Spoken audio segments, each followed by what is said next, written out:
Hi everybody, this is Dr. Shweta Verma from Ginny's Planet with Latika Sawhney from Spaces and Pause, and we welcome you to 2026. Happy New Year everyone, and hi Latika. Hello, Shweta, and hi, everyone. All right, so let's get started. Um, so I'm so happy to have you with us for our third conversation in this live series. Last year, in our first two sessions, we spoke about creativity, writing, confidence, and how children learn best when pressure is removed. And today, we are taking that conversation one step deeper, right back to the very beginning of writing. Parents ask us, how my child can think so much but sometimes struggles to write. They scribble, but can they ever write properly?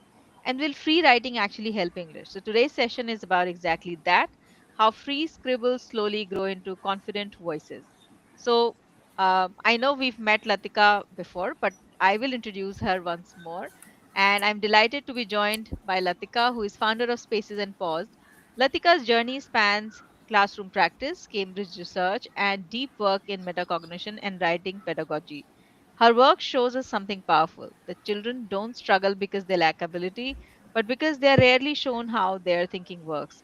And through Spaces and Pause, Latika has created learning spaces where reflection, confidence, and creativity come together.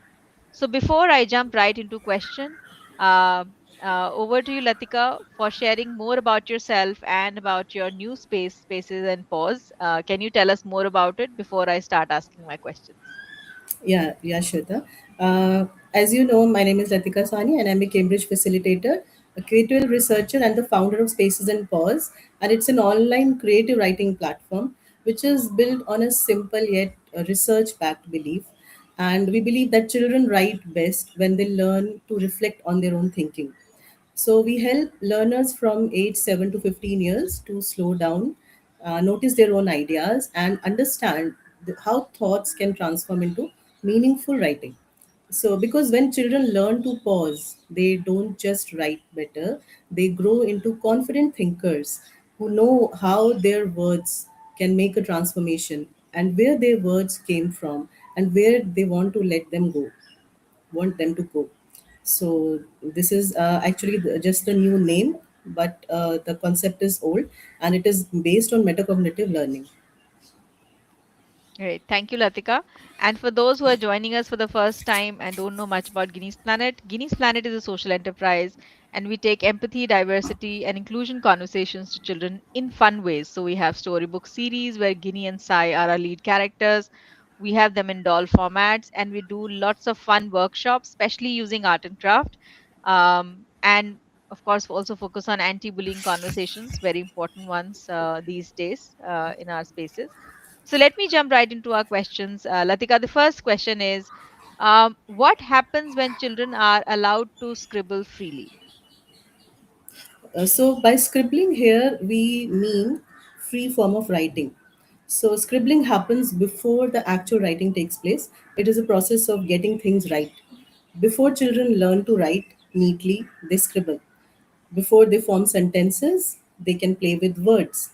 And before English becomes a subject, it is a way to express. So, if you think of a child with a blank page, most children do not lack ideas, they lack permission to let them just write what they want. So, when children are allowed to scribble freely, their fear of making mistakes reduces and their mind opens up and they focus more on ideas rather than correctness. This mental freedom is very important in writing, and this allows them to their thinking to flow. So, for example, a child who usually keeps asking, "Am I correct?" will continuously write without stopping. Okay. And we have also seen that in classrooms where writing is not constantly corrected and immediately they are not judged, teachers notice longer pieces of writing and fewer erasures. So we should think of scribbling not as some careless writing but active thinking. This will help us get a broader approach, and this is very important. Right. Great. Thank you for that insight, Latika. So, can you tell us more? And you've already shared some, but can you tell us more about how does free writing help children improve their English without pressure or constant correction? So, when the children are allowed to write freely, they start using language to express the real thoughts. instead of trying to remember the rules. That the technical part is, for some time, it is forgotten. So when language is used naturally, fluency develops quietly. For example, a child writing about an argument with a sibling will naturally use emotional vocabulary like I was angry, I was upset, or sorry. Words like this will come naturally on its own. And when writing about a family trip, suppose he is writing about a family trip, then they will use past tense like on its own without consciously remembering the grammar rules. So this is how it works. Right. And I think that's true of other spaces as well, like in artistic expression as well. When children don't remember the rules, you know what, sometimes they end up creating something that's really truly magnificent and surprising. Yeah. Um, Language would grow best when it is used to say something meaningful. yeah. Okay. So moving on to my next very important question, that why does free writing build confidence, especially for children who feel hesitant or not good at English? Because, like you just mentioned, that when children write without rules, that does something. But what else would you like to add to this? I think free writing builds confidence because children feel that their ideas are valued, and when they are not constantly corrected and judged immediately, they begin to trust their own voice. So you must have seen a quiet child. If we ask them to read their story, they would smile and volunteer to read it because the focus is on the ideas, not the errors. And even I have seen when I was working in school, seen that there were some students who used to usually score low, and when you praise them for their ideas, for the message of their writing, they feel really proud and excited. So confidence grows when children feel heard, not corrected. Right. So And I that is think, how it can build yeah, confidence. yeah. And I think as parents, many of us, get into this trap of correcting our kids for everything that they say and do because we think, these are their initial formative years. Let's give Hmm. them the right information. But sometimes giving them right information or correction on the spot actually, affects, what they think about their voices. And like you rightly Yes, said, that they learn to, be more confident of their own voices. yes, Um, we should strike a balance between this. hmm, okay. So my next question is, how does creative writing turn English from subject into real life skill?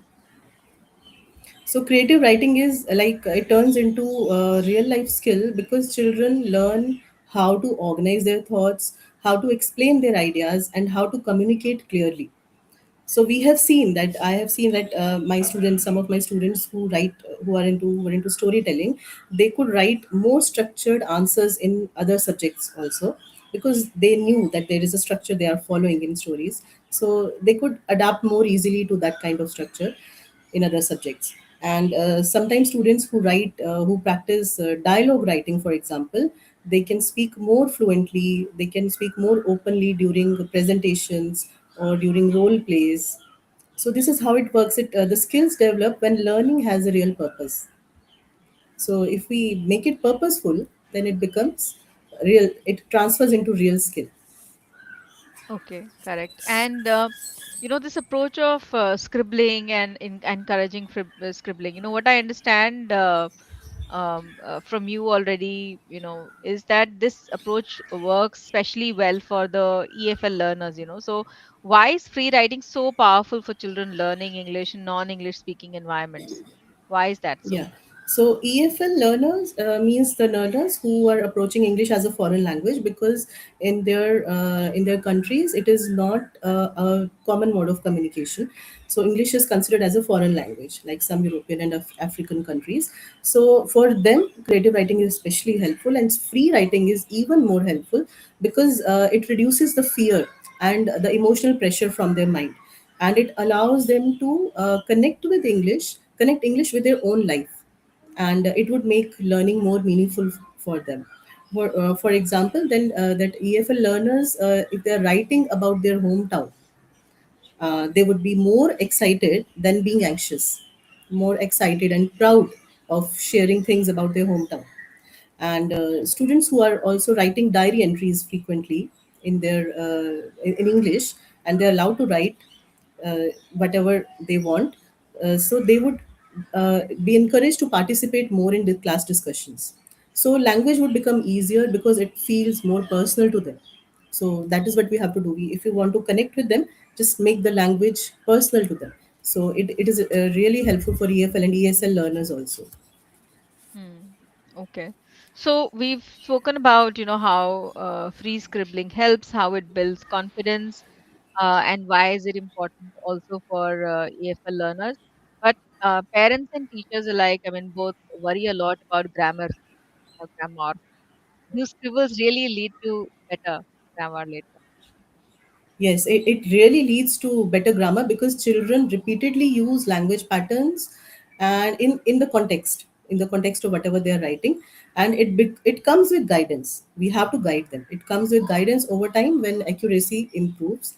For example, a child who is writing multiple stories would slowly stop mixing tenses because he knows that it is in the past tense or present tense. Slowly, we can guide them towards it. And suppose children are writing conversations between people, so they come to know about punctuations, for example, commas, full stops, quotation marks. So accuracy is the result of use, not pressure. So if they are consistently using English, and slowly their grammar and everything will improve. Right. So It's like building more it up practice. one Yeah. by one. Yeah, Yeah. yeah. Yeah. And of Um, course, guidance is necessary. hmm. And if we take this further, so what real problems does free writing actually solve? For children, for parents. One is confidence, or low confidence, but what else? Free writing solves many common problems. For example, their fear of English, or hesitation, or lack of ideas. And once the fear reduces, it helps them to make their thoughts very clear. You will see children who were hesitant to write. They come up to you and say that I want to write on this topic today. So they become very enthusiastic, and children, because they generate ideas much faster, and there is no fear in them of being wrong. So it helps them because fear blocks learning more than mistakes will ever will. So that Hmm. fear factor, we have to remove. Then Yeah. only they can become good writers. Yeah. Yeah. And what changes, when writing becomes freedom instead of homework? Because I think that's very important for especially parents to know. Yes, when writing feels free, children begin to see English as a usable skill rather than just a school subject. So, this shift, I think, moves beyond the classroom, and parents would notice children coming up to them, narrating incidents that have happened in school or otherwise, clearly, very clearly at home. And we can see children taking part in group activities also, very confidently putting forward their points. And this is when English truly becomes a skill. Great. So Guinea's Planet and Spaces and Pause, we're coming up with the next round of microfiction course. Um, so, can you tell the audience, how does this microfiction course, how does this build on this idea of free writing and reflection? Yeah. So microfiction course, as we know, microfiction means writing tiny stories, writing short stories which are powerful enough to make an impact. And the contribution of Guinness Planet is adding values. So they don't just become better writers through it. They also use values like in empathy, inclusivity, and curiosity that turns them into better human beings. So they are going to write stories that are not just stories, but they will be like windows into understanding others. So they will be using they will be like developing some skills to think sharply, use their words purposefully, and express meaning with impact. And once this has like they create some stories, they will be very thrilled that their tiny stories can spark deep conversations among others. So it's the need of the hour, because sometimes writing can feel intimidating nowadays. So it is like shortening the work, but also it's like a confidence booster in a fun adventure. So that's how it will work. Right. So, for more on this, I mean, of course, you can also check the link that's given in the description of this video. Click on it and you'll discover more information. But the next microfiction course is starting on 12th of January, and it is a 5 session course. So 1 hour every day, Monday to Friday, is what we're looking at in the evening. And we will also have a demo kind of a session. So we will be dropping the registration links for that today or tomorrow. But if you want to make sure that you don't miss it, just drop your comment or email ID into the comment section of this video, so that we definitely share the link with you there by tagging you there. Anything else that you want to add or to more like this information on microfiction course, Latika? Yeah, so we will be having the demo session on 9th, and the series will continue as it is, and they, by the end of the course, they will be getting a book which is written by our writers, students who were in the age group of 8 to 12. So that is the first anthology of spaces and pause that children have written, and it contains a lot of writing activities as well. And it is an illustrated book, so they will enjoy it at the end of the course.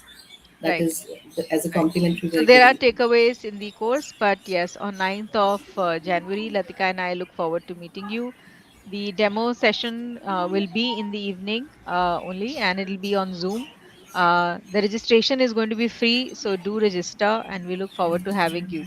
But before I close my questions, my most important question always, and it doesn't change in any of the series, is what is the one takeaway that you like parents to remember about writing confidence in children's voices, Latika? So I think we should remember that every confident writer that you know once used to scribble.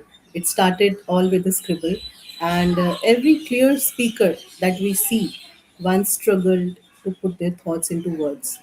So research has shown us something very important, that when children are allowed to write freely, they grow linguistically, emotionally, and cognitively. So the question is not, are they writing it correct? The right question is, are we giving them the freedom to begin? Because when writing begins with freedom, skill always follows and confidence stays. So thank you for listening and believing in your child's voice. Great. Thank you so much, Latika, for such thoughtful insights, and thank you to everyone who joined Thank us you, today. Shweta. And what we've heard is simple but powerful, that when children are given space, time, and trust, their words come naturally, and writing doesn't need to begin with rules. It begins actually with freedom. At Guinness Planet, we believe in nurturing empathy, confidence, and expression, and the same is true for spaces and pause. The conversations like these remind us that when children learn to pause, reflect, and scribble freely, they don't just become better writers, they become confident thinkers. So do join us and register for the microfiction course that we're starting on Jan 12th. And do join us for the free demo session on Zoom on 9th of Jan. And until then, let's keep giving our children space to think, feel, and express. Thank you, and see you at the next conversation. Thank you, everyone. Bye.